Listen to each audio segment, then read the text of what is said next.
think it's two people might trickle in, but we could probably get started Cool. here. Um, First and foremost, thanks for coming and hanging out with us. Um, So we're welcome. all, we're all real excited to have you here. For everyone that doesn't know, this is Brady Perron, um, here, filmmaker, uh, artist, creative extraordinaire. Uh, yeah, how are you doing, man? Good. Thanks. Where are you? I'm in Salt Lake City, maintaining through this situation that we're all in. But I would imagine most of us are pretty fortunate compared to a lot of people. So that's definitely relieving. But yeah, I'm cool. I'm trying to be out in the backyard a lot. That's where I'm sitting now, and just calling a lot of people. So this is nice to connect as well. Yeah, get the fresh air. Super important. I will say, anyone that's on here, if you could just mute your mics, so we can get rid of the background noise until it's time to ask some questions. Or if you do want to pop in, just unmute your mic and feel free to chirp in at any time. Yeah, please do. But yeah, crazy time. Everyone's kind of cooped up. We're all feeling it. So. What have you been doing? Anything to like stay busy or stay active? Or I'm sure you're working on some stuff like you had mentioned. But what do you got going on? What's the day to day looking like for you? Yeah, I kind of took a little breath just from my main projects. I also had a bunch cancel, so I'm kind of getting anxious to work on something important. But I do have a few things that I'm like kind of spicing up right now, and one big project in particular that's actually I shot most of it like 2 years ago in the backyard with this old man I make a garden with. It's like a massive space in the city. It's pretty wild, but yeah. So I've been like really going in on that, and then mostly trying to like contribute to different friends' things. Yesterday I was cutting up something that I shot a while back for a friend in her apartment. She's like a clothing designer. So that's been fun. I'll probably try and do something for Tree Fort again. Tree Fort is my brother's brand. He's in Oregon right now. He's also on here, so that's nice. And yeah, I've been like going to bed at like 10:30 and waking up at 6 before it gets light, and just kind of having slow, easy mornings. And then once like the sun is shining, hopefully, then it's like, all right, get outside and do some jumping jacks. I kind of want to get a jump rope really, but I'm just like, screw it, just do jumping jacks and sit-ups and push-ups and just do something, have some purpose. So mostly just trying to find some money like everyone else, but at the same time just mostly keep my head straight and find a purpose. You know what I mean? Yeah, maintaining, keeping the blood flowing. Yep. Yeah. Having that purpose is definitely super important, especially in a time like this when sometimes it's hard for sure when you're just doing the same thing. It's every day is Groundhog Day, and yeah, like when is this gonna end? But yeah, but this is great. This adds purpose, like for everyone on here, hopefully even me and whatever. So things like this are definitely necessary. And I think even like a friend who's a teacher is like, yo, I saw one of my kids and I rolled down the window and he's like, man, I wish I was at school. Cause that at least gives him some sort of like, he can flirt with some chick. He can learn something, like, hey, Hugh. And What's up? And he has a purpose. So that's like really nice to hear. I'm sure some of you kids right now are like, actually school would not be so bad right now, especially Wendell's. That place is a gem. So yeah, definitely. I think we're all feeling that for sure. So kind of getting into your background a little bit, for those that don't know, you grew up in New Hampshire. You're 20 something, I think. Not that that's super relevant, but getting into skiing, growing up, what was that like? What was the scene like there? Kind of when did you start skiing? How'd you get into it? And then kind of the progression from there. Yeah, like most little brothers, they got their game from their big brother. So probably Kevin, my brother, was the main focus. I kind of started skiing late compared to him. I think I was like 8 or something, and we like grew up near a mountain, so it was kind of necessary, and also kind of the babysitting grounds, like drop your kids off and let them meet everyone and do their thing. But yeah, I grew up in a little town with a little hill, and that was like that was definitely like a treat to do that. Hey, bud. And yeah, so I got into skiing pretty young, and then yeah, I started doing tricks. That was inevitable because what else are you gonna do besides try and beat your friend down the mountain? We're good. Cool. Yeah. Yo, if you're on here and aren't talking, could you Yeah. mute your mic, please? Thanks. All right, I think we're good. Brady, just you as a moderator, you have control of that. You can go up and pull on the right side, and you can actually mute people, Oh, okay. Yep. or you can mute all. So Nice. you have ultimate control. All right. Thank you for that. Still trying to figure out the whole Zoom thing, but I think we're back on track. Yeah, doing tricks. I mean, I grew up in Vermont. It's kind of similar, like the beginning of that free ski phase, and you know, I know a lot of snowboarders, and that's really kind of what got me into that. Like, hey, if those guys are doing it, like, I want to do that. That looks cool. Going fast and wearing tight suits and pounding gates all day does not. Like, who, you know, you had KP. Who else were you skiing with at that time? And like, you know, were you guys? Did your Son P have a park? You know, was there stuff for you guys to hit? Were you building stuff? Yeah.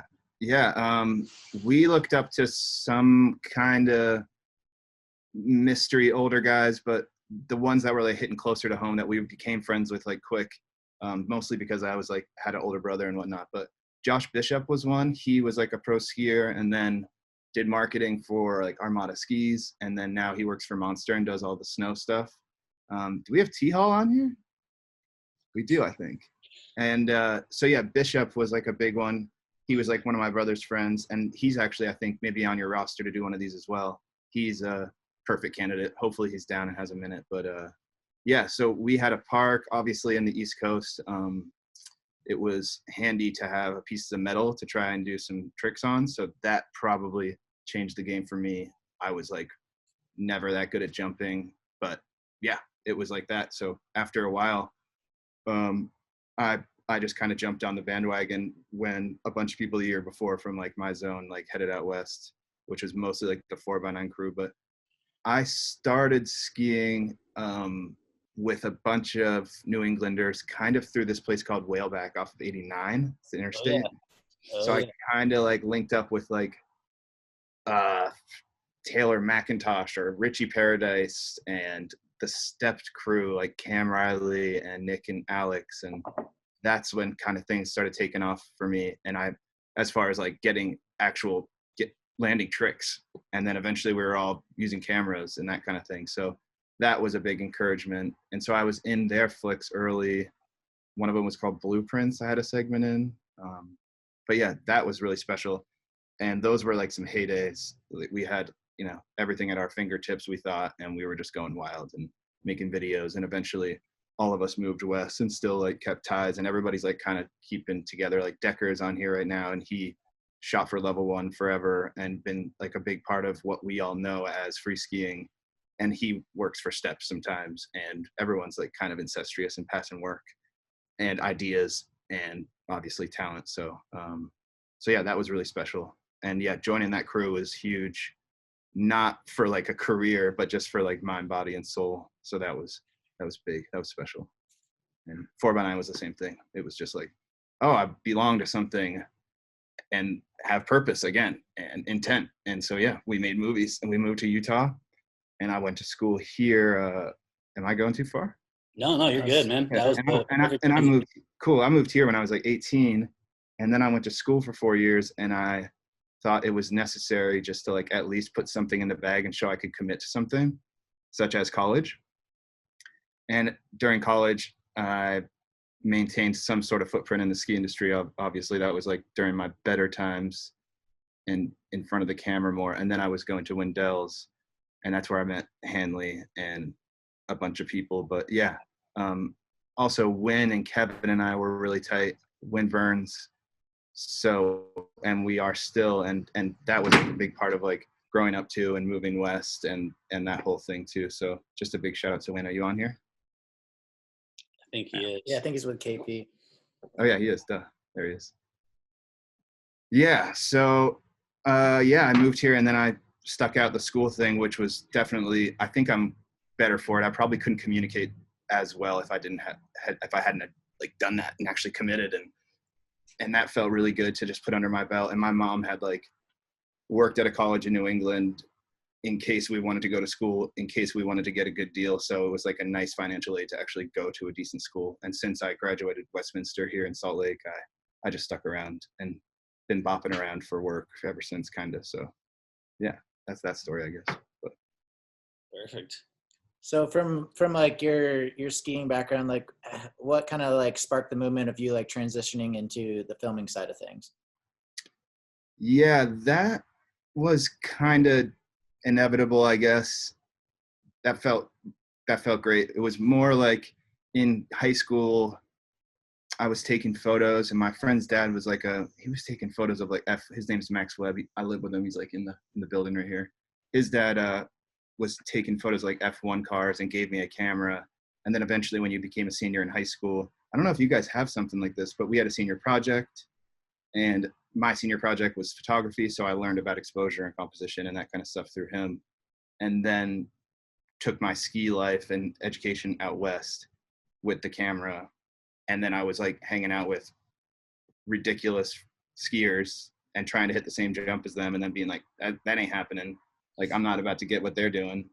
Yeah. So yeah, eventually, like, I was taking photos of Colin Collins jumping off some massive backcountry jump here, and then, you know, my brother met Tanner. Tanner's on here. I took photos of him. I don't know. We just been doing that. So that transition came later, as far as like me being like, well, I got bills and student loans, and I better start taking care of those and tend to my passions at the same time. So I got fortunate, and I understand that, like, you know, the saying like, do what you love, you'll never work a day in your life. But I still like feel super fortunate, and I feel like it's like, is this going to run out? And I have to have like some sort of backup, you know what I mean? But right now I'm like, I guess this is working. So I'm going to try and just build and learn from the best people I know.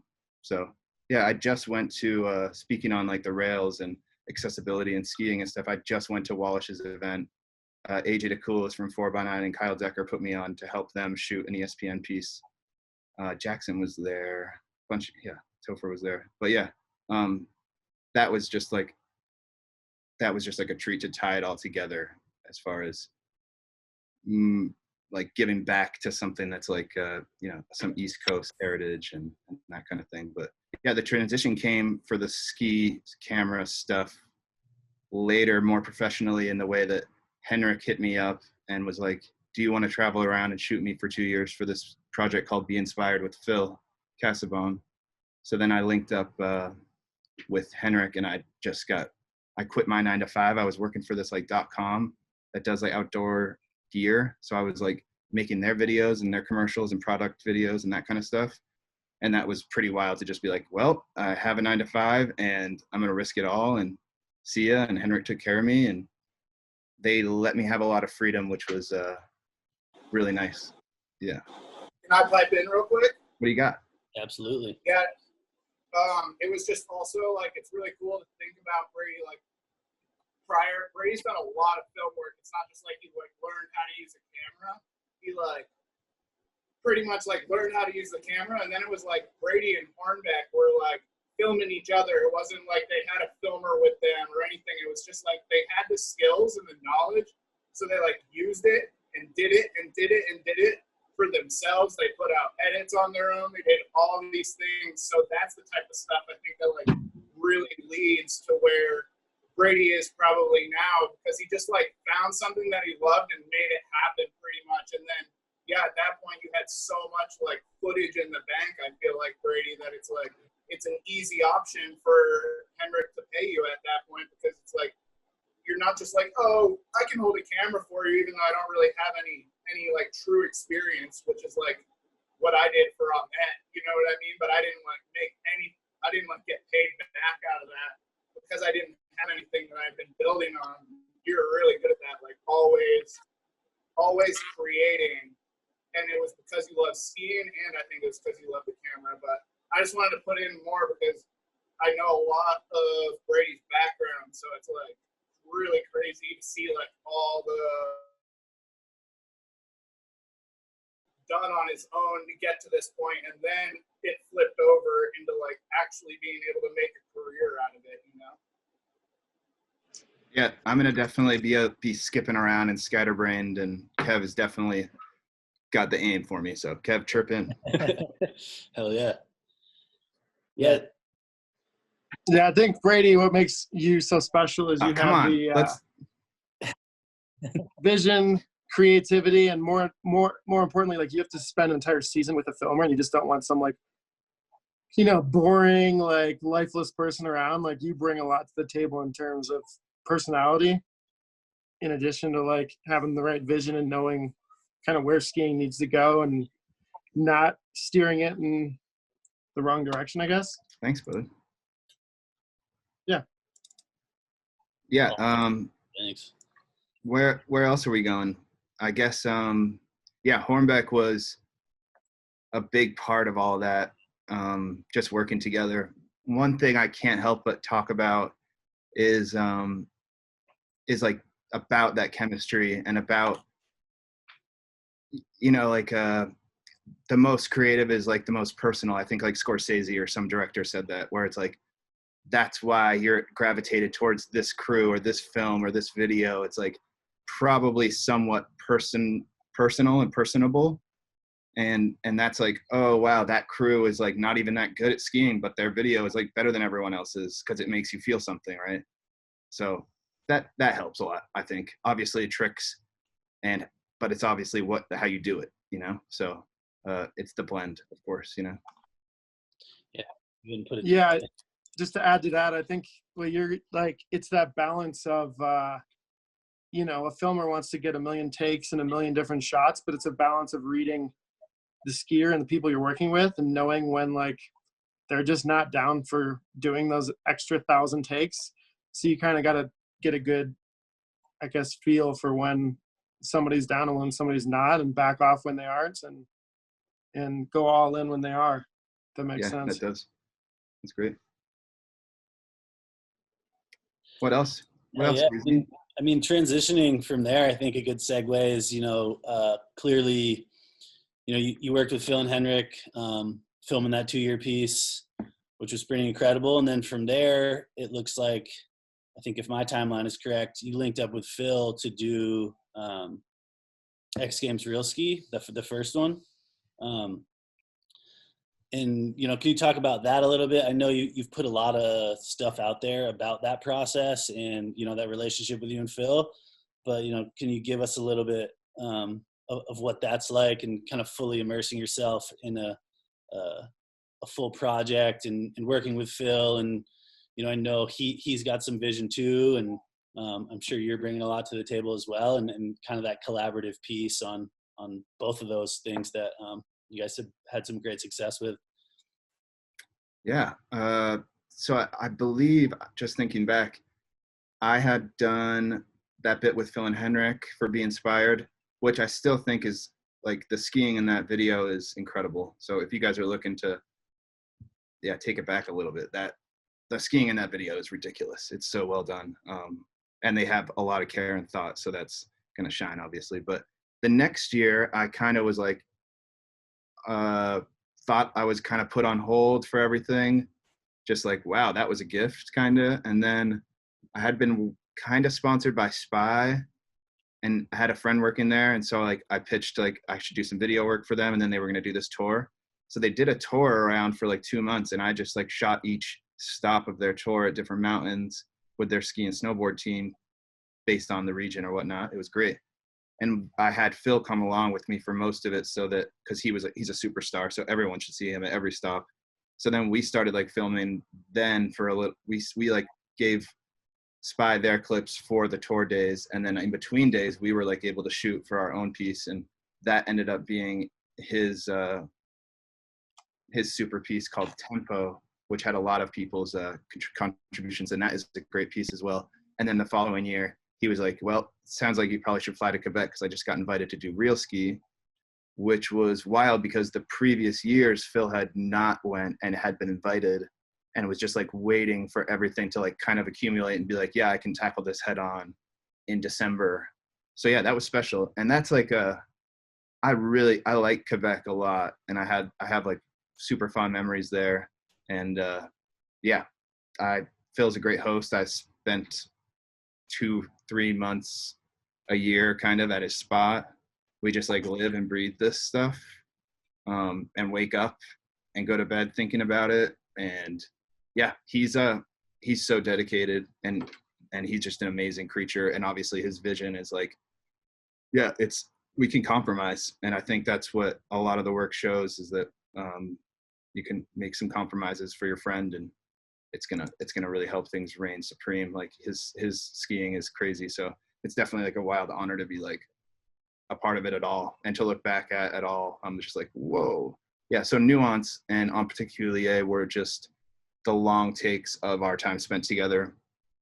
En Particulier is just a cognate, a same word in English as it is in French in particular, and so is Nuance. So that was like the reasoning behind those. And yeah, Phil is very particular and has a lot of nuances. So we made those pieces, and yeah, I felt really good about having put together, like, I don't know, there's just like some certain clips that's like, that's the wildest thing I'm ever going to film in my life. Like, it's when the footage is worth more than the camera type stuff. It's like, what are we doing with this one piece of metal after we shot that? Like, that thing needs to be backed up. Like, something needs to happen right now. You know what I mean? Like, it's on there. I can see it. Like, I don't know. There was just a few spots that were like, I can't believe that just went down type stuff. So, and yeah. And I think one of them is like a nose butter 3 over onto a curb. And then he's like kind of riding on his tails. And then he jumps onto this kink rail. That's just like in his hometown. No one's really done it almost type thing. And yeah, that was so special. So that clip is like one of my, I don't think that, yeah, action wise, we like collabed on that one big time. And I held my breath and it worked. And he did his thing heavy. So yeah, so Real Ski was definitely a great platform, obviously. And at the same time, was good to like kind of try and like show up and put something real out that was like really special out, rather, that was gonna like stand the test of time. And yeah, it's a good push. It's a good push to put yourself into that mode and have like such reason and such drive and obviously a goal. So that was super special. Yeah, definitely, for sure, standing the test of time. Both of those cuts for, they're a minute and 30 seconds. You can just go back and rewatch them for days. Yeah, insane stuff. Yeah. So another question would be, like, what can you recommend for kids that are trying to start out as filmers themselves? And then kind of a 2-parter, like, what are some like key things for them to know, like, about, like, if they're about to be working with a filmer themselves? Yeah. Or even like thinking about like they want to put out a project or, something like that, from, maybe the conceptualizing what the idea is, or, how do you approach something that's been done so many times and Yeah. make it your own, Yeah, I think I'm still developing a style, hopefully, and I think that, it's about finding your strengths as a skier and as a filmmaker. Like, I can kind of run and gun, but I don't necessarily have like the best composition maybe for like a long breathing static shot or something. I might not be able to do it. I might not have the patience or something, but so therefore it's like, okay, this run and gun style, we're going to have it feel like this because this guy is going to do tricks like this. But yeah, I think it's also just about getting, like Decker was saying, like getting some sort of chemistry and getting with some people that you really like, and that will shine through, and then find some common themes. And then I guess it's like picking through your relationship and your skill set. And yeah, I don't know, sometimes like something as basic as naming something, calling something, putting titles out, making like a font even or something, just being like, we're going to go with this and it's December, so let's dig in and call it that. and maybe pass around like a playlist even, or something that easy going. Yeah, trying to think about,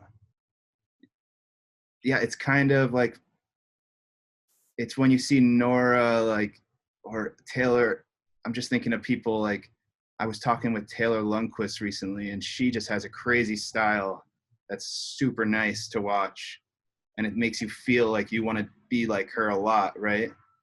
And Phil has it too, where it's like, how did he make the easy trick looks, or the hard trick look so beautiful, and that kind of stuff, you know?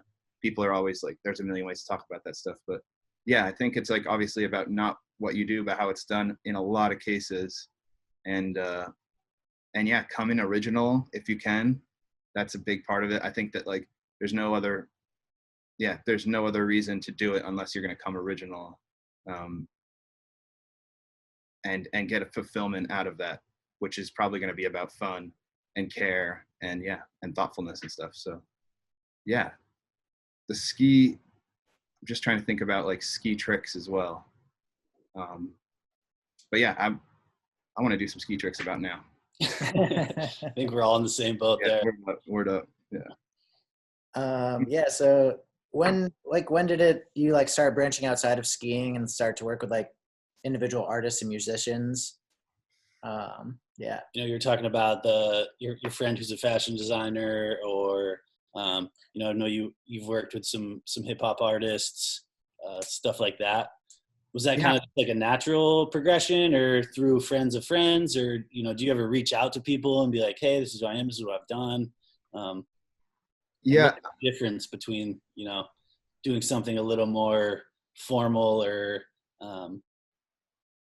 you know, more like work related, opposed to something maybe like skiing, which I know is also work related, but something you're a little more like tied to?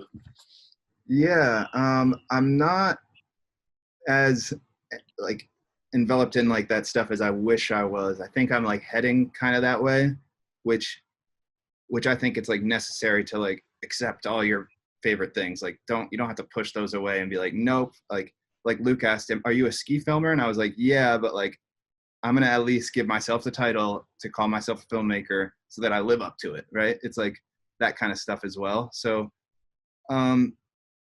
I've always been like, it's like, what are you influenced by? Music and the outdoors, man, like, or something. It's like, that's a go-to, and that's makes sense, right? But like the music stuff kind of got put on my lap, some special ones rather, that got me like maybe a little bit of confidence or encouragement. Like when I was with Henrik, we were meeting hip hop artists, and it was like, okay, maybe this is a little bit more tangible, and I can like dig in a little bit there. But yeah, I think I'm trying to think about those projects really, but yeah, I did a music video with my girlfriend in Denmark for this band, and that was like a lot of fun.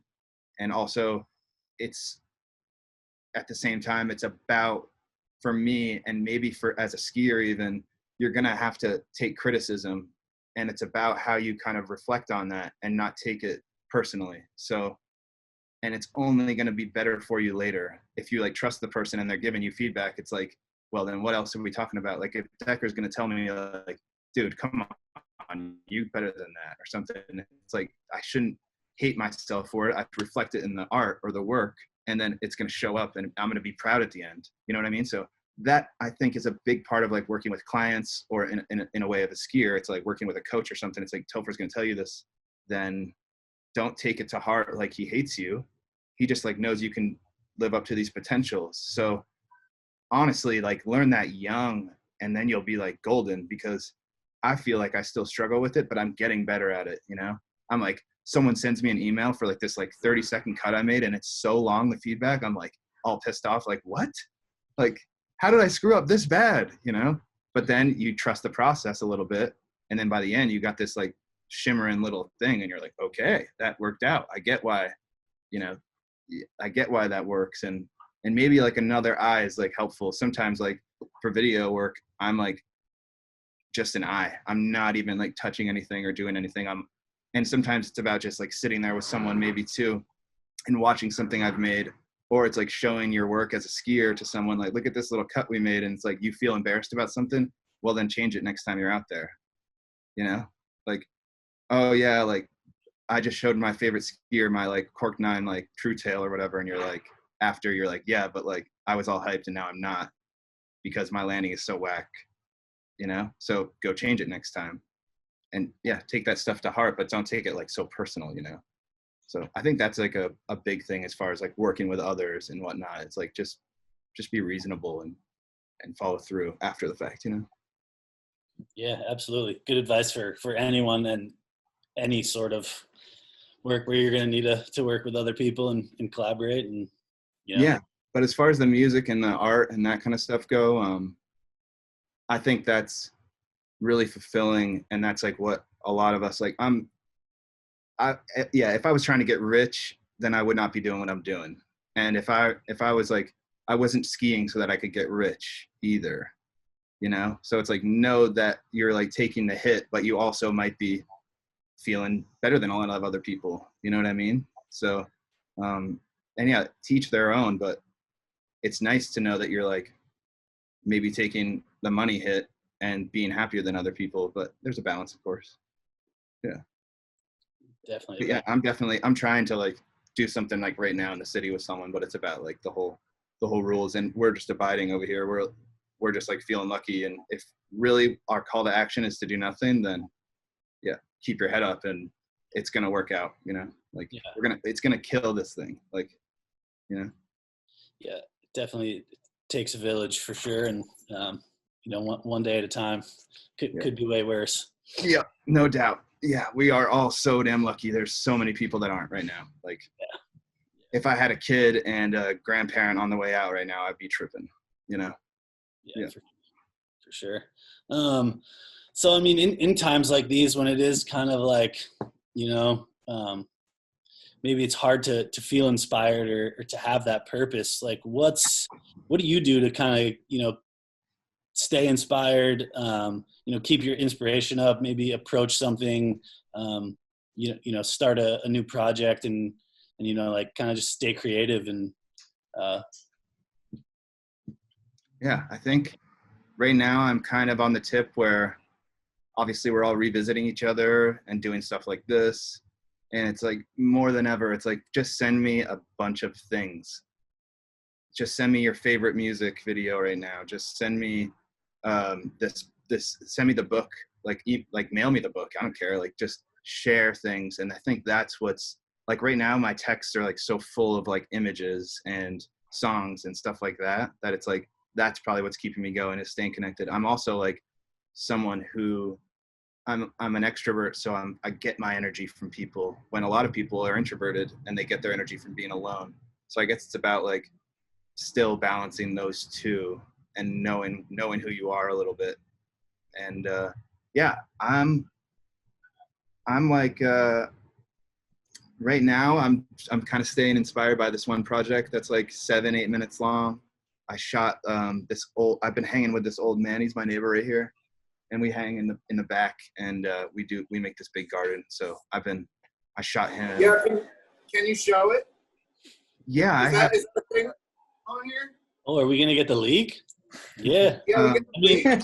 If you want to share it, you don't have to. I think it's just like, maybe it's like just boring for others, but I don't know, man. I feel like this is like a cool thing where it's like your passion started in skiing. Over the years, you've really like changed and stuff, and now it's like you have this really incredible looking piece, even if it's just a quick teaser maybe or something. I don't know if you can even do it on the program, but I just throwing it out there because it's so dope. Yeah, I like hung out with him and heard him like share all these stories for a while. And then I was like, well, I have no choice. I have to like put the camera on this guy. And he always says ball of wax. So now like kind of the working title is ball of wax, like the whole ball of wax or the whole kit and caboodle or whatever. And that phrase just comes from rolling a ball of wax around and then it collects things. And that's all I did with this guy. And then now I'm revisiting it 2-3 years later and I'm like actually cutting it up and making something cohesive. So that's like been really nice. And I see him, he has like these barn cats out here. So he's always walking by here. So like that connection is like empowering me right now to like make something and do good and yeah, and try and be in touch with people and collaborate. Like these conversations are so good.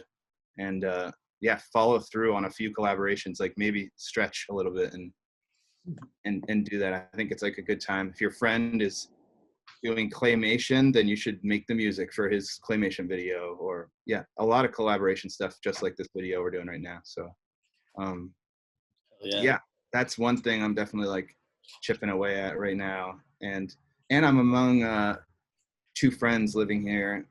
We have like a tribe, so that feels really good. And they're working every day, so that also motivates me to, I'm like cooking a lot for everyone, and that's like really nice as well. It's like kind of therapeutic.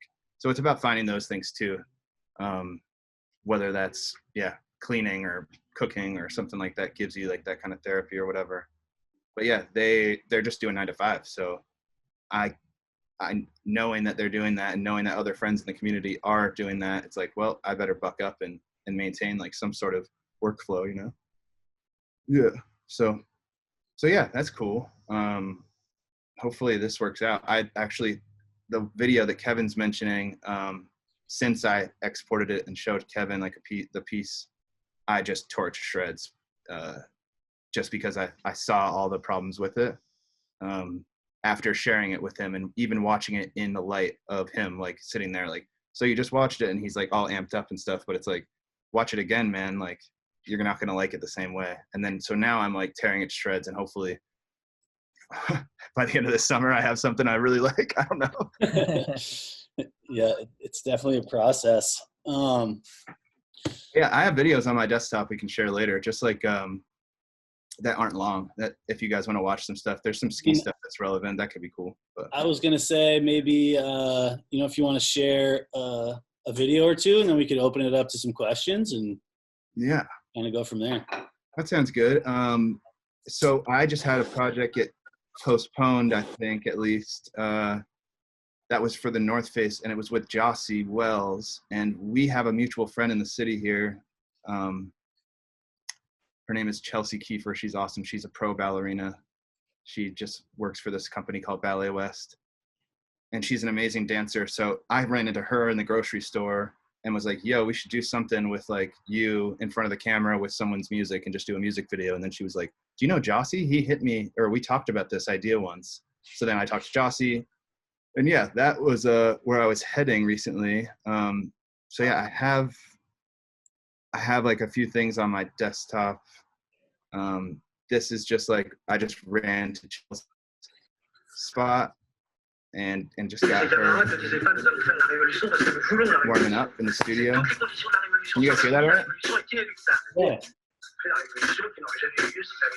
So yeah, we were gonna kind of dash back and forth with Chelsea at some other location and Jossie, and yeah, dance and skiing, whatever you want to like say. It's no matter what connected, it's great. So even like friends' moms watching Phil, Dreadlock Phil ski, my friends' moms are like, he's a dancer, like he's amazing, So yeah, this was just like me testing out what it looked like in the room, and it looks like it would work out probably. But yeah, I like these ones. These are like a slow shutter to give that motion. So yeah, hopefully that video works out. How's this going for you guys? I think they're like a little laggy, but not too bad. It's good. Brady, maybe if you, I don't know, it just seems like they're talking over the sound that's coming out of your computer, so that might be a thing. This was from Nuance, and I just exported it to give to this art show kind of situation, and maybe they're gonna take it, but it was just this cold.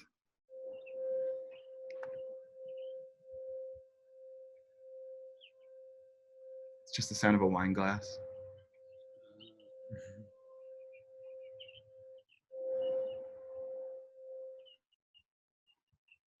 Yeah, I just fell in love with that, so I just exported it again. Yeah, kind of along the lines of knowing yourself and working with what you've got. I think that's probably what these kids can also be focusing on. It's like, yep, this is my skill set. This is where I'm at. These are my friends. And yeah, this is like one thing that I did in the basement here. at my house with just like a little light source and a friend, but it's like a trailer for her EP, her music EP coming out. It's just her hanging like.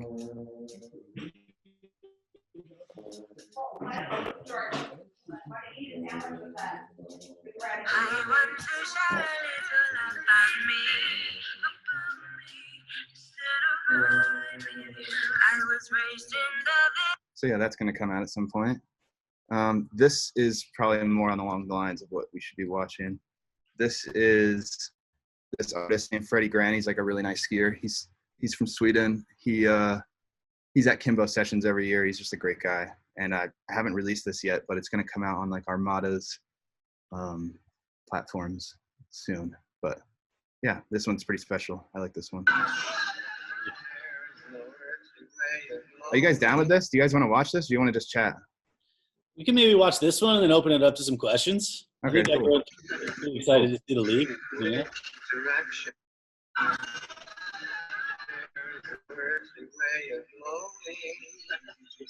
Which direction we are going? There's no knowing where we're rolling, or which way the river's flowing. Is it raining? Is it snowing? Is a hurricane blowing? Not a speck of light is showing, so the danger must be growing. Are the fires of hell a-glowing? Is the grisly reaper mowing? Yes, the danger must be growing for the rowers to keep on rowing, and they're certainly not showing any signs that they are.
You're putting it on the table for them to make, and they actually are gonna make it, you know?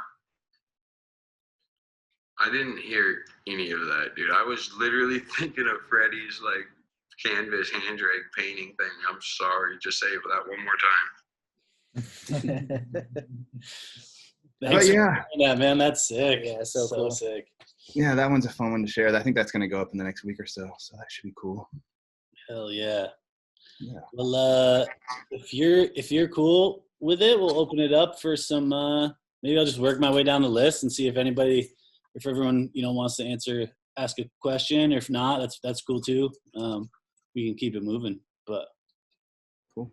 If you're down, 100%. Luke and Jamie, you guys got a question? I personally don't. But this is awesome. Thanks for joining us, dude. This is thank you. super sick. Yeah, my pleasure. I hope I was at all insightful. 100%. No, this is awesome. Thanks, man. Yeah, my pleasure, Can I man. actually get in real quick before I got to run to my next meeting? But I think point that you could speak to, Brady, that more so than a lot of people, is the competitive aspects of filming, actually, and how does that compare with competing in contests? Yeah. One thing I don't think is everyone here? It's like frozen for a sec. No, it's good. Okay, good. I think that it's kind of everyone is competitive. So to say like I'm a film skier or I'm not into competitions, it's like I stopped doing competitions and then I watched them all because I thought that was awesome to see people compete. So I don't think there's any reason for people at least to like stray away from that and be like, that's so whack or something. It's like, well, no, you're competitive. We're all like competitive people. Pretty much that's like part of the biz and the nature of the whole thing. It's like, if you're not competing to get the biggest points, you're competing to be the coolest. In the way of filmmaking, I'm trying to be the coolest. Phil is in the same boat. He's like not getting points, but he's like, I'm going to beat these dudes because I'm cooler than them. I'm going to show them how I can use my swords the best or whatever, you know?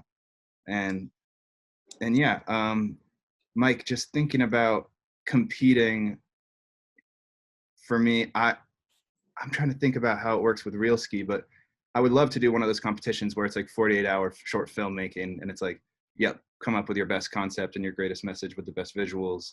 And within 48 hours, you're going to pump out this like video. I would love to do something that's like competitive like that. Can you elaborate more on maybe just like using Real Ski as an example, Mike? Yeah, just think over the years of, with kids, especially, I've seen there's this idea that filming isn't as competitive as competitions. And what I've seen, like you definitely probably have too, is a lot of times it's actually way more competitive. Right. Maybe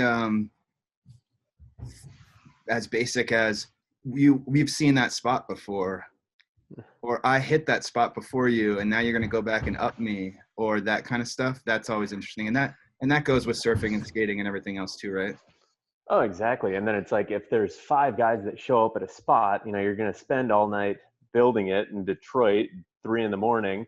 And as gnarly as it is, it's like, and as gnarly as the stuff the guys do, they're probably not all going to get shots on it. Right. And that's probably about like, teamwork, make the dream work. Like maybe I got like the big blind 4 off the closeout because I'm built like this and I got this trick on lock and you're going to help me all night so that tomorrow we can celebrate by building your spot so you can do your snappy blind 4 instead of your fat blind 4 or whatever, Exactly. And then like the creative side too, it's like you guys have to be, different than not just last year's movie that you made, but what everybody else is doing. And then, the Real Street, the X stuff, it's so gnarly now. So how are you going to stand out? And it's almost like you have to come up with the rules for the game and win the game. Right. Yeah. So that's like, yeah, it's like another page. Yeah. I'm trying to think about, I think there's a little bit of gray area because I'm like watching like everyone else's cuts and I'm like, damn, like these dudes are amazing. I don't even want to be like Paven's like visuals that he's shooting for Hackle. Like, I don't even want to be like that, but I do in every way.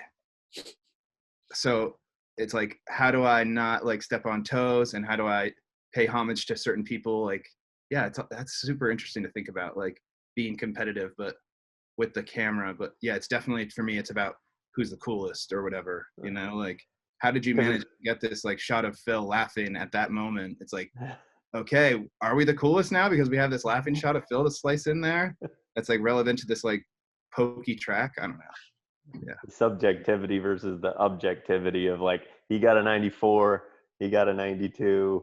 Like, why did he get a 94? Because he did back-to-back triples. Why did he get a 92? He bobbled on that, 4 Preds 4 or something. Yeah.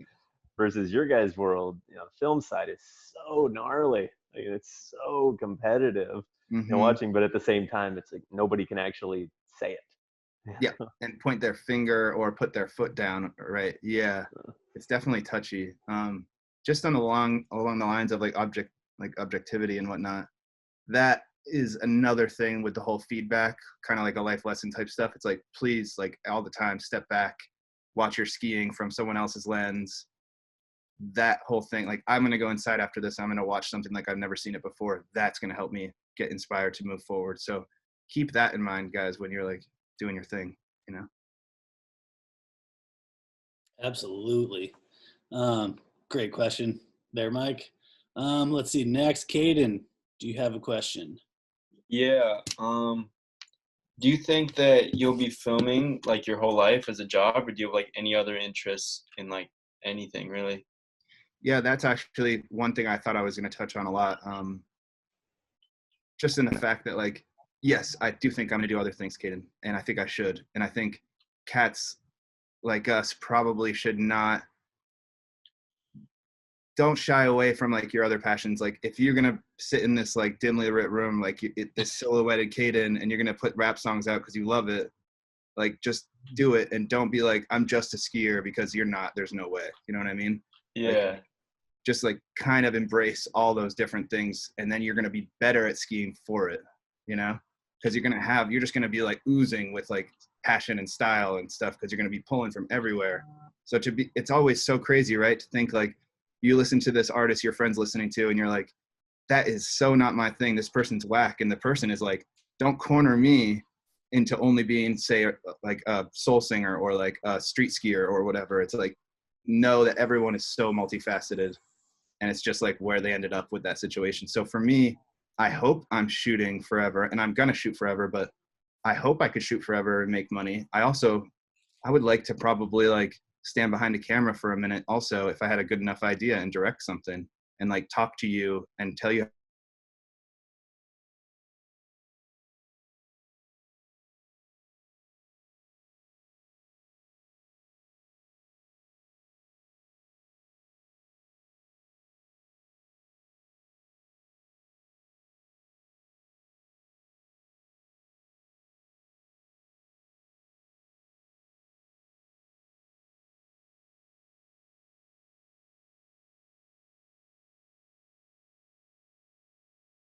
artist type stuff. It's really nice to work with someone who wants to be in front of the camera. And then it obviously is just amazing to have humans in front of the lens. You know what I mean? So Yeah. I'd probably like to do some more doc style stuff, and eventually like write some sort of story, and then have some friends maybe act it or something. So Yeah, for sure. Thank you so much. man, thank you. Right, good questions there, Caden. Next we have Kyle Decker. Kyle, I don't know if you have a question for Brady, or if maybe you want to share an anecdote about the two of you, or I'll let you kind of freestyle on this one if you're still there. Do you have to unmute him? I was muted. Oh. What have you been up to, Brady? Thanks for doing this, by the way. It's good to just see familiar faces and kind of stay fresh, because you can't go crazy pretty easily. Yeah, I've just been in Salt Lake. I've been here for like 3 weeks. I was in Denmark with my lady before that, and yeah, I flew home on the scheduled date, and over the flight time, I just like learned about, obviously, like Denmark shut down and everything else. But yeah, now I'm just like kind of reorganizing everything, both like files on computer, and also just like, yeah, I'm sure you're doing that, backing up stuff, and then digging through and trying to like trying to be useful at the same time. And yeah, I'm actually really got to pee, so I'm going to be right back. But yeah, There we have it. Decker, share something with the kids. I'm doing basically kind of doing the same thing Brady's been doing, because if you can't just sit stale, I mean, there's a lot of things that you could be doing. So I have this ancient DV deck. I have like couple hundred DV tapes I'm capturing, and then also cataloging all of I don't know, however many years of Wallace projects or Good Company movies or everything, just like making sure everything is making sure everything's like organized, because I've been running a little loose in the past few years, and I feel like it's a good time to make sure you have backups of everything, so as you go forward, you don't just like lose all this media, because there's a lot of good memories on those drives. So I think a lot of video guys are getting a little more organized, and yeah, I'm sure you are, Brady. Brady, yeah. I was just I'll show you this. You'd appreciate this. These are just tape and tapes and tapes of like old ski footage from the early 2000s, and then obviously organizing for days of dude, hard drives. Yeah, wow. In case anybody doesn't know, Decker has worked with Wallish in the past years really almost exclusively, and then he's contributed to like every film you see in the back, I Trip, Refresh, all the Level 1 flicks. And before that, he made a movie called Witness also that I like really, that was like a big one. But yeah, Decker's just been kind of making sure that skiing looks cool and that the right people are, you know, giving us the inspiration. So it's been a big treat to develop a relationship with him. Yeah. Oh yeah. Yeah. I've been like making this backyard video, and then also I've been like looking through what I shot with Phil this year. So that's going to become a nice piece. And I'm gonna probably cut Torin and Jossie's film coming out. Which is, I'm pretty excited to. I'm going to do that with Corey Stanton. If you guys don't know who he is, you should look him up. Super filmmaker and inspiration. Yeah. What else? Sweet. Thank you for that. We have next Elijah Teeter, who's our head snowboard coach. I'm not sure if he's got anything he wants to pick your brain about, but Elijah? Hey, no, thanks, Brady. Stoked. This has been super insightful. Kind of reading into you, man. I saw one of your interviews. You were talking about a signature look, and I heard you kind of reference that today. I think in being authentic with kind of who you are, who you surround yourself with, helps define your own style. Do you have any recommendations for these guys, ways to engage that creative side? You know, I think some of it's a little bit more natural. Some people have to work a little harder for it. Just wondering if you had any tips or advice for everybody. Yeah, probably about, yeah, that's good. Probably about just like, yeah, trying to find, be comfortable being different. I think for a bit I was mimicking people on skis, which is obviously how we all do it. And then I started like not caring if I fell under the lift in front of everyone. I don't know if that like kind of goes along with it, but yeah. And then I started developing a style because I wasn't afraid to fail. And I feel like when we're all young like this, it's better to fail now and to like get that out of your system and to know yourself better for later. But yeah, creating a signature style, yeah, that's something I'm struggling with as far as like trying to represent that in a piece, in a Phil piece, say. Oh, nice shades, bro. Yeah, that's definitely important. That's how you can like make your mark and stand out. But as far as like these young ones, yeah, like if you like that music, then listen to it. And it's okay to be inspired by that if your friends aren't listening to it. Or if you're, you know, Andy Perry is a skier who's like got the craziest style and strange bag of tricks and stuff. And he's just like, he's like selling it to me. Like, I'm like, that's so nice to see someone just do their thing and feel comfortable. So I think it's about just feeling comfortable in your own skin and knowing that it's okay to be different. And yeah, it's like all the greats that you hear their interviews, it's like they're gonna shout out someone and be like, and thank you to whoever for having faith in some awkward young teenager. It's like that's what we all were like growing up, like when we were whatever 12, 13, 18, whatever. So yeah, maybe just use what, like, yeah, make use of what you got, you know. I don't know if that helps, Elijah, but That was killer, dude. That's killer, man. And again, there's no wrong answer. Like, right, you know, referencing that, you know, that fail and that come up, you know, that would be another question I would have, but I don't want to take it up. Where it's like, you know, your fail story and how you learned from it. You know, I think all of us, if we can kind of get behind that, and with these guys, is learning that fail story, and then that empowering concept that it was like, dude, I'm so glad that happened. Like any injury I had, dude, it was just like, yeah, that I came out so much stronger because you had that time to reflect and then just be like, dude, I want to do it so much better than everybody else this time because I'm getting to know myself more. So no, that's perfect, man. I love it. Word, yeah. Even like in the summertime, I remember being young and being like finishing my ski season, doing like these pencil 720s, like looking obnoxious. And then I like felt weird doing it. And then I just visualized it all summer. And it would be like the same for, you know, when I had blown my ACL. I probably got way more conscious of like how I use my body and where I can go with it and be safe at the same time. And that probably like changed my skiing. And I would say like my favorite clip is like something so basic, but it was just like how it was done was probably my favorite. Yeah, it was like my favorite clip probably. It's like grabbing blunt while grinding and doing a front two, and just the whole thing and the setting and who I was with, and the sun was out and blah blah blah blah blah. But like, yeah, I think a lot of people have an injury be a blessing and a setback at the same time. So just knowing you're going to go through those bumps, you know. Absolutely. Great breezy command center for sure. It's your boy. All right, next, moving on, Hugh McMiniman. Hugh, Hugh. Brady? Can you guys hear me? Yeah, man. Loud. All right, I got a question. So I love the 2018 real ski edit with Phil.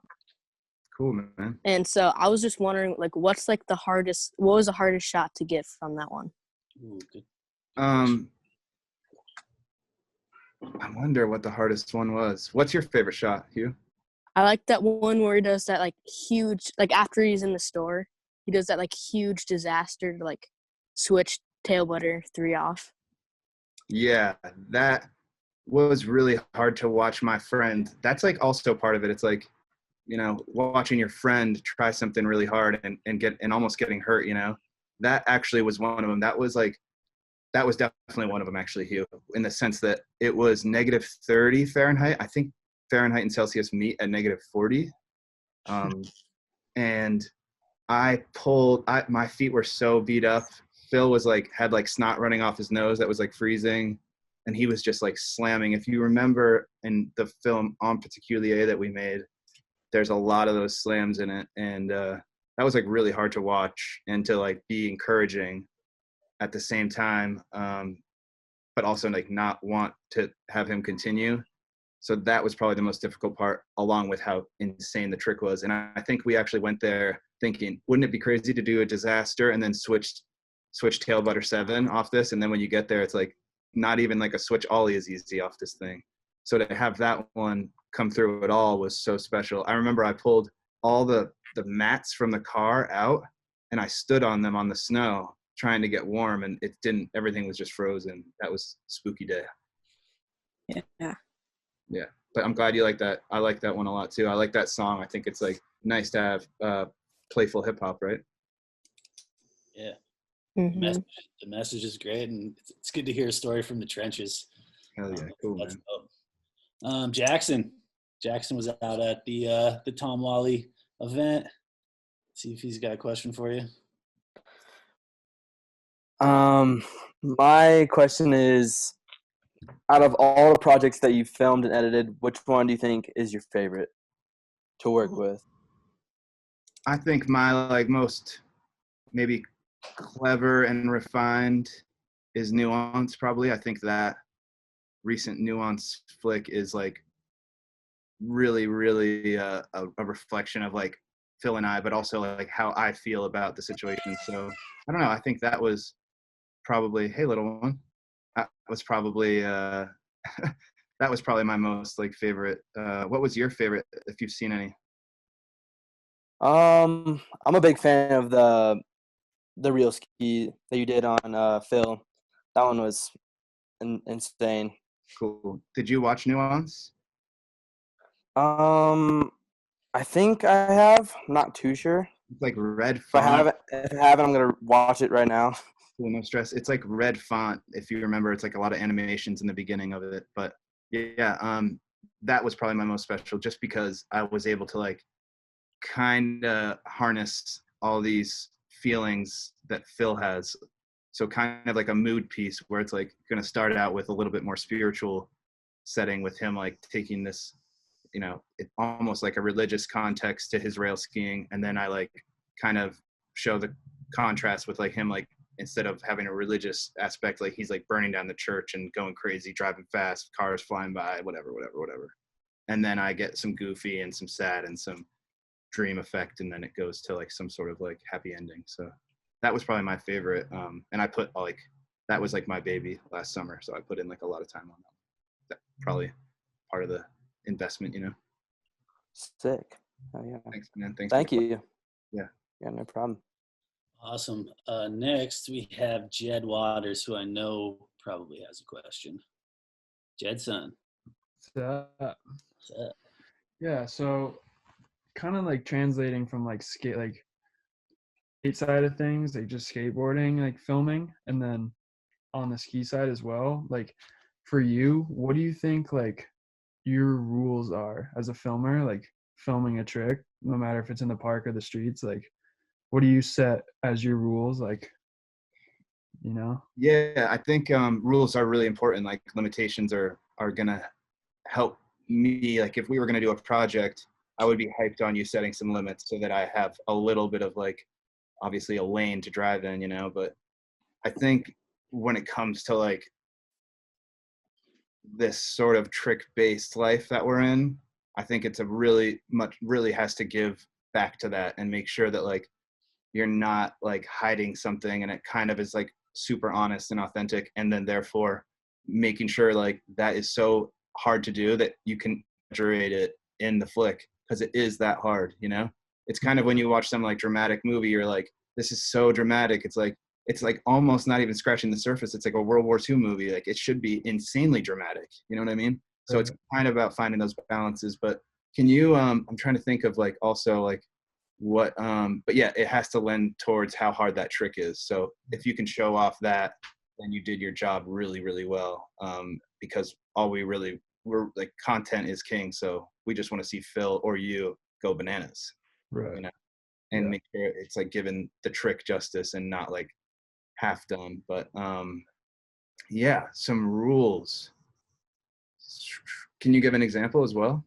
Kind of like where do you feel like I mean, rules as in like who would either you give up or like say Phil give up like first? Like if you sit and film a trick for say like 6 hours, 7 hours, like however long it'll take, like who do you think would be the one to like pull the plug? Or like yeah that's like comes like that, like yeah, that's no I hear you. That's something interesting to like it's always like a touchy subject, right? Even like the idea of like getting hurt, it's like, how does this work? That's scary, right? And if I get hurt even and then I can't film or something, but when it comes to, I'm trying to like sign up for projects that if I can say in this Phil respect, I'm just gonna not put it down almost ever, just because I know what I signed up for and I know how much it means to him, and it means a lot to me as well to make sure that I'm there for him. So I would say it's up to Phil, unless like obviously my hands are falling off or something and I'm like got to go in the car. But I feel like if you're working with someone that you trust or whatever, then you can sign up for something like that and know that like you're gonna give when you need to. But yeah, that's an interesting thing to think about for sure. I feel like Decker might have a rule about that, but I also have been in situations where it's like recently I was like filming with some people around here and I was like, yep, like we kind of like we beat up this place already. Like we don't need to be here anymore, and you guys don't need to risk getting hurt for something that like we already have in the bag or something like that. So I think it is also about that, when to give up. Like you just got your blind 2. Should we go up again? You're more exhausted than you were last run. That kind of stuff needs to be like addressed. I think that's like special because you might have gotten it first thing and then you went all day and then your last thing you got hurt and it's like, damn, bruv, So we battle with that a lot. Like Emil Bergeron, I hang out with a lot too. He's like a super skier. He's kind of learning to be comfortable watching his clip not being perfect. And maybe my favorite skate seg or whatever, my favorite acoustic, like I don't even listen to Frank Ocean, but I saw this Frank Ocean acoustic thing recently that was like, this guy is incredible. And it's like, his flaws are shining. So maybe about being comfortable with that sometimes and being like, you don't need to get away with a lot. You just did it, And yeah, there's like insane skate lines that are scrappy that are like our favorite, some stuff like that. So yeah, it's about that balance for sure. It's tough. For real. Sick. Thank you. Thanks, man. I wish I could talk more about limits though. I definitely like that topic. Yeah. Word. Connor Ralph. you hear me? We can hear Yes, you. sir. I would like to know how you like know when your project is like completely done, like how you're finished. Yeah. Yeah, I hear you. You know? Yeah, I think a lot of it just has to do with schedule and travel and that kind of thing. But yeah, that's a good question.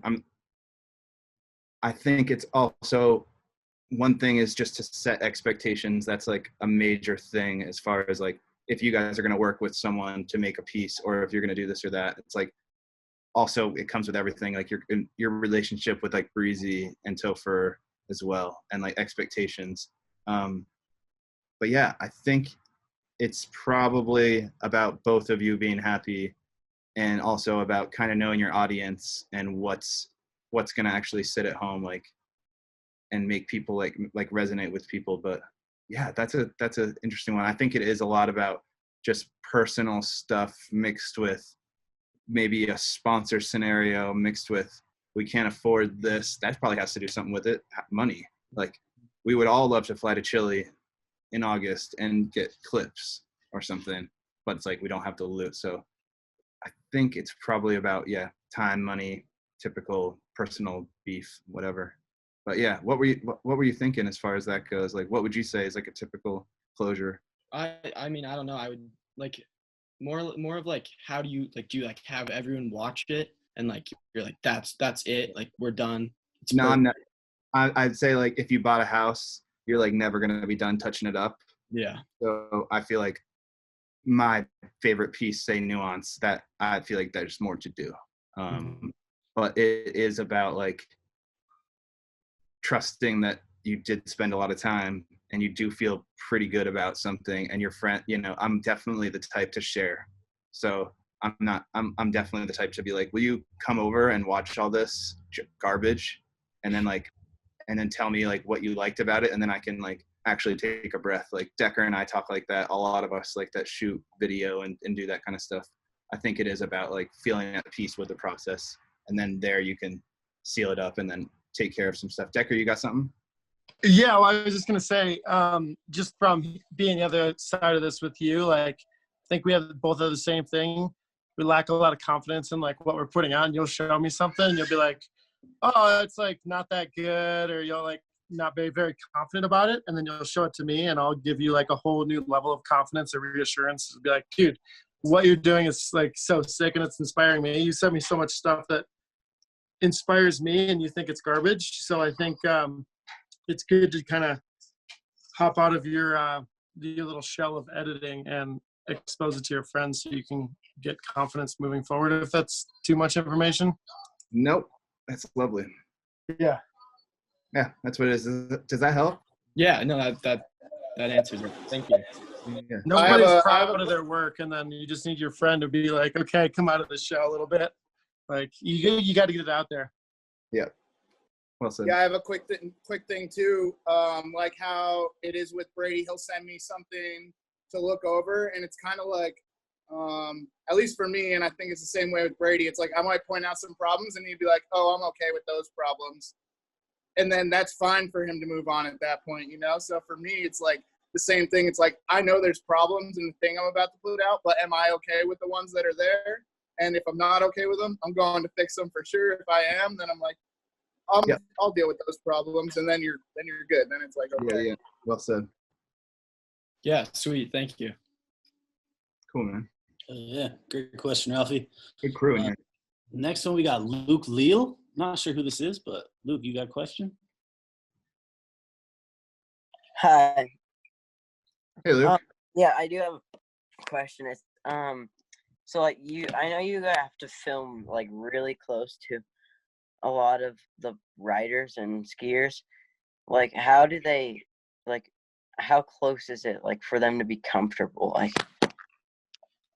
yeah, I think it's about them knowing that the trick they're doing justifies it, and them being comfortable knowing that I've skied before as well. Yeah. And yeah, how much, like, what's worth the risk, right? Is like the question. Yeah, I'm not totally sure how to answer that, but I think it is about I'm not a stranger to them, and they like really they want to be in front of the camera just like I want them to be in front of the camera. So yeah, I feel like it's just about having like a relationship with that and having a trust thing, the same way you and your friends might start skiing closer to each other in the park if you ski together a lot, right? Yeah. Yeah, good question though. I hope that answered it. But yeah, man. Thanks, Luke. A couple more here to wrap this up. We got Max Hunt. Max, you got a question for Brady? Yeah, what's the longest shoot you did or have shot? I would say probably like going to Quebec is I go there for like 2.5 months. That's just like living it every day and working, and that might be shoveling or traveling or doing whatever, but that's like a full investment. And yeah, that's probably the longest. I guess I've ran around with Henrik for 6 months, so something like that, and that's probably like a big chunk as well. So that, but that stuff is so different than most than most video projects that we all watch online that aren't ski based, right? But the ski stuff is kind of like the journey is the gem, so you're kind of along for the ride, Yeah. How long does it take to plan? A lot of things are like weather based as well, so it's there is like a lot of planning as far as like where we're gonna go and what we're gonna get. Is that what you're asking? Yeah. Yeah, a lot of that stuff changes, but yeah, I think maybe at the beginning of the season there is some sort of like we're gonna end here and we're gonna make our way there, do stops. But yeah, I think that changes here and there for sure. Yeah, it is tough. Yeah. What else you got, Max? That's it. Cool, man. Cool. Thanks, Max. Ryan Hamidi. Ryan, you still there? Yeah. Hey, sorry about that. My mom just started yelling at me from downstairs. Yeah, so something I was wondering, how did you develop a brand for yourself? In other words, like, how did you get yourself into the filming industry and get yourself to be known by all these big names such as Henrik and Phil Casabon, and kind of really bring a name to yourself and your own style of filming? Because I know it's like what Mike Hanley was saying, it's a really competitive field, and I'm sure it's not easy to be at the level that you are in the industry. Yeah, I probably would just lend all that to like maybe just relationships and building, being loyal and having good friendships and stuff like that probably prior, because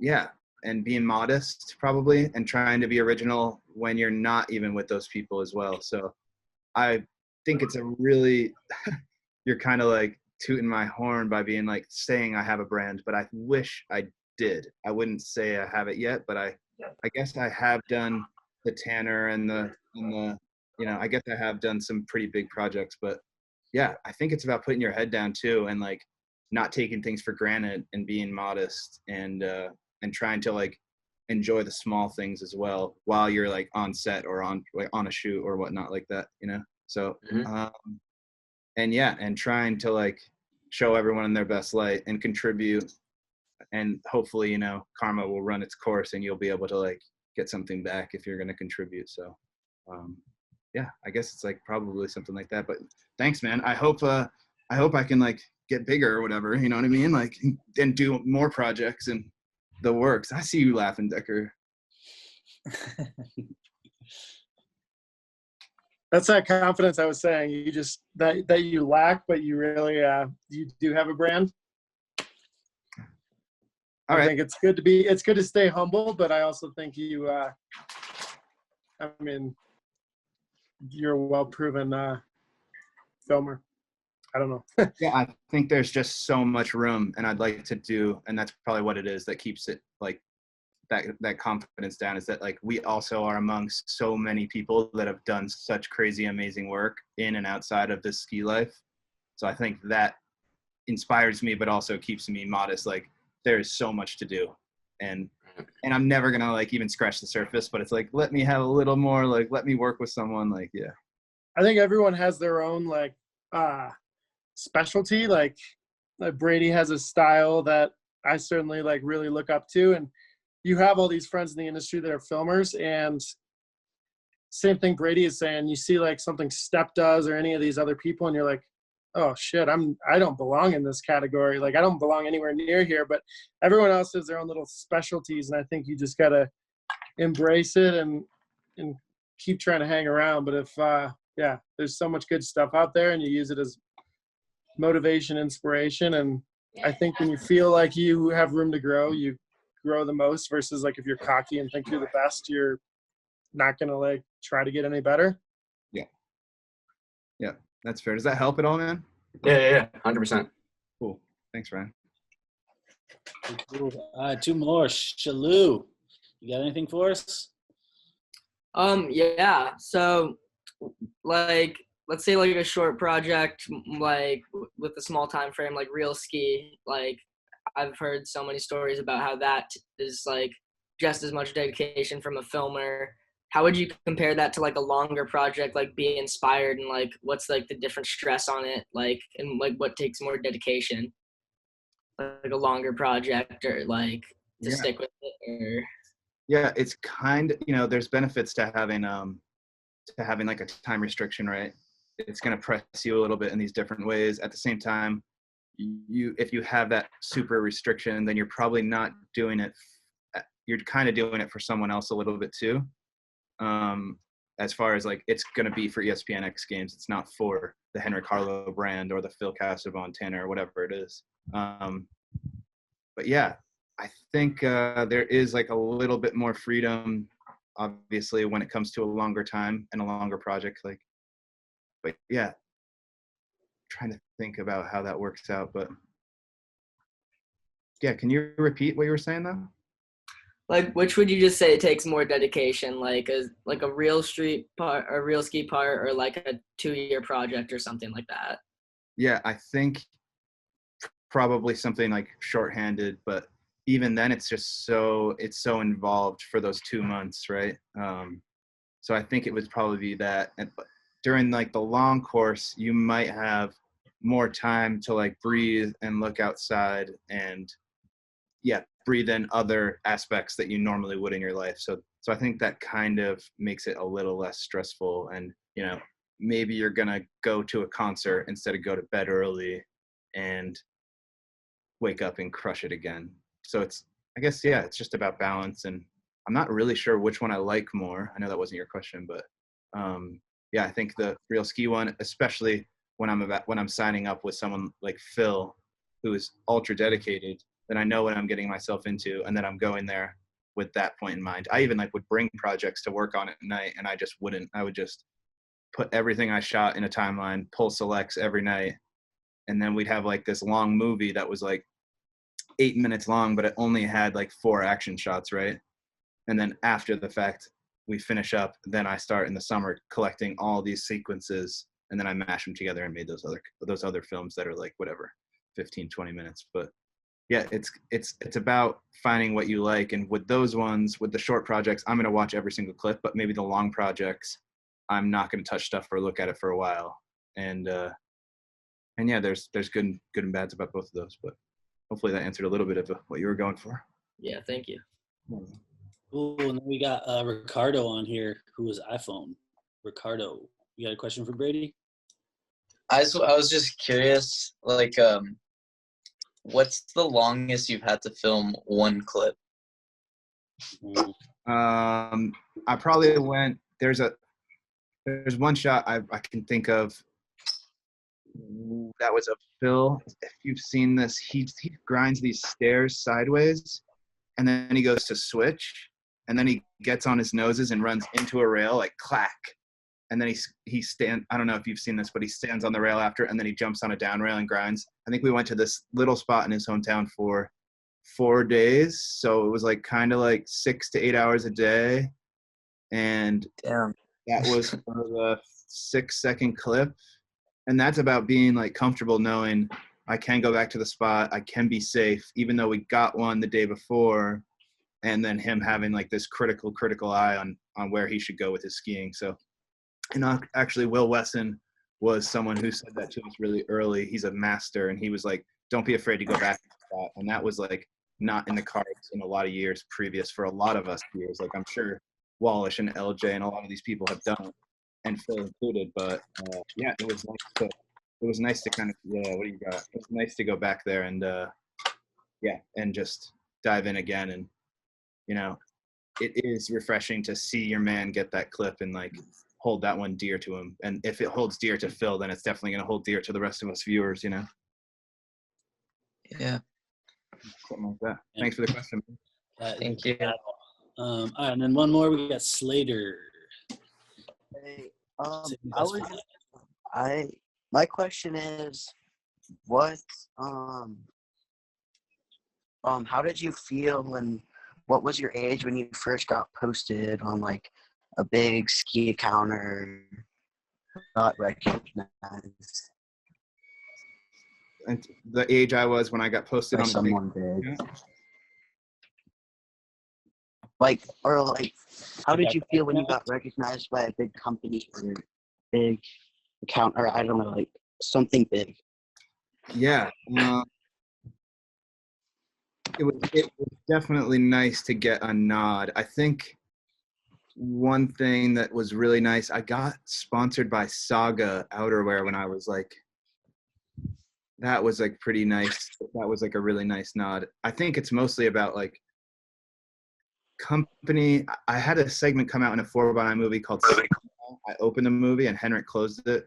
I think that was like my biggest accomplishment, like way back. I was like at a theater with like a bunch of industry athlete people, and that felt really special to celebrate at a theater watching my segment open a movie. That was probably like one of my biggest ones. But yeah, getting sponsored by Armada, that was via Tanner. That was like a very, very, very big one for me, as far as like, I thought it was like the coolest brand and they put me on. Yeah, probably something like that. But I think I'm more proud of a clip or the video piece than I am maybe getting the recognition from a sponsor. Right. So yeah, probably some sort of like someone giving me love. Like I think I met Hornbeck under those circumstances in Utah, like years and years back, where he was like, "Are you that dude doing the, you know what I'm saying?" type stuff. And yeah. We're like at a party, and I was like, I can't believe I'm speaking to this dude, and he's showing love. I think that was really like a big deal, and I'm sure I had a few of those where I was like, no way, you know who I am type stuff.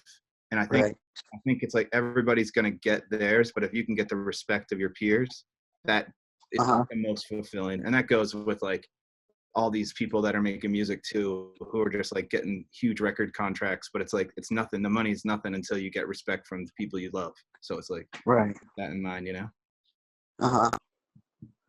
Thank you. And thank you. Hell yeah. Well, you know, we've been going for an hour and a half here. So we can't thank you enough, Brady, for talking to the kids. I think that was awesome. You shed a lot of light on a lot of different stuff that's all pertaining to, you know, what these guys are trying to do, and just every day, just being a good person and you know, working hard. So thanks for the gems and the knowledge and the time, and yeah, man. Yeah, look out for your friends, guys, and hit me up if you have any more questions. Yeah, thank you so much for doing this. You're so Brady. Great eye. Yeah. Hell yeah. Yeah, thank you, Decker, for hopping in as well. And thanks for jumping in on the guest appearance.